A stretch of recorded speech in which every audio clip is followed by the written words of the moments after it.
When my seborrheic dermatitis rash first got so bad that I went looking for a diagnosis, no doctor could tell me what it was. Turns out there is no blood test or biopsy that will magically tell you what a skin rash is from. When it comes to rashes, the way to the root cause is through a thorough history, and most doctors don't have time for that. Plus, unlike eczema, psoriasis, and even rosacea, there's not much around about what is seborrheic dermatitis exactly. That's because no one is sure about what causes it and what triggers it off. That's why it's left to us, sebderm sufferers, to take matters into our own hands. Let's start with learning more about the enemy so we can beat it at its own game. So, what is seborrheic dermatitis? In a nutshell, seborrheic dermatitis is a chronic skin condition that affects mainly the scalp, but can also affect other areas with high numbers of sebaceous glands, such as the face, the neck, and your upper chest. In an infant, you'll know seborrheic dermatitis of the scalp as cradle cap, and in everyone else, it's well known as dandruff. If you didn't know this, don't feel bad. I didn't either until I got sebderm on my face and did some digging. Sebderm is traditionally thought of as incurable, with flare-ups and remissions throughout your lifetime. What seborrheic dermatitis is not, is that it's not contagious, it's not an autoimmune condition, it's not a fungal infection, it's not an allergic reaction, and it's not caused by food. Well, not directly anyway. So how is seborrheic dermatitis diagnosed? There is no blood or skin test that can prove seborrheic dermatitis. To diagnose sebderm, a healthcare provider will need to look closely at your rash, its pattern of distribution, and thoroughly discuss your symptoms and the events leading up to it. The signs and symptoms of seborrheic dermatitis. Seborrheic dermatitis is a clinical diagnosis based on the location and appearance of lesions.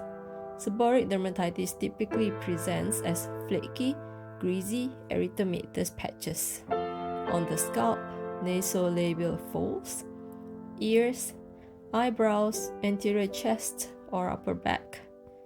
The rash can often cause itching and burning sensations on the affected areas. You may also experience crusting and weeping. These signs can vary in severity from person to person. Diagnosis of seborrheic dermatitis can be difficult in patients with darker skin, but the same principles apply. People with darker skin tones may also experience discoloration or hyperpigmentation in the affected areas. Now, what is the cause of seborrheic dermatitis? The main causes of sebderm is fivefold. 1. Malassezia. This yeast is found naturally on the skin, and studies have found a higher number of Malassezia on skin affected by sebderm. 2. Skin microbiome imbalance. When the microsystem of bacteria and fungi on your skin is shaken up, it can encourage Malassezia growth. 3. Oily skin. Sebderm rash has a predilection for areas with high sebaceous gland activity, for example, in oily skin. This makes sense because Malassezia thrives on oil. 4. Hyperreactive response to Malassezia.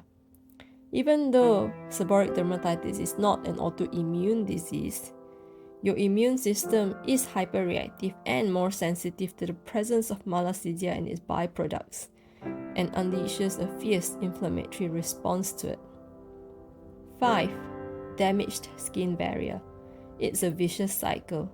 Malassezia penetrates the skin barrier, causing an inflammatory response, which destroys the barrier further, allowing Malassezia to dig deeper. What are the risk factors for seborrheic dermatitis? There are many conditions that are thought to increase your risk for seborrheic dermatitis.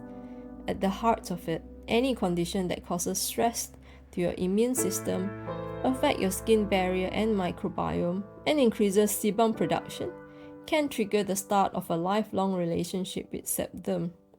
For example, obesity, Nervous system disorders including Parkinson's disease, traumatic brain injury or stroke, HIV or AIDS, alcohol dependence, eating disorders, depression, and epilepsy.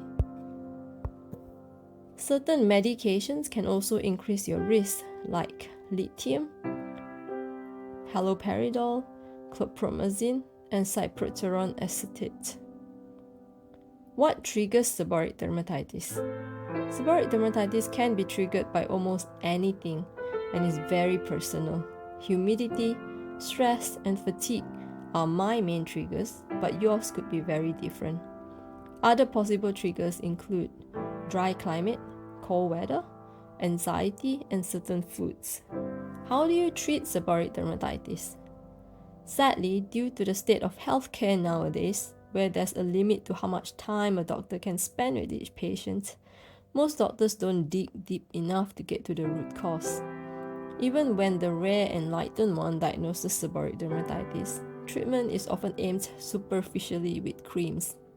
Now, topical treatments for seb derm are very effective. They work by decreasing inflammation, removing scale, and targeting the Malassezia yeast. If you could only have one treatment, choose an antifungal. This can be a cream, like clotrimazole for your skin, or an antifungal shampoo like Nizoral for your scalp. Topical treatments are amazing and very important to treat seb derm when it is present.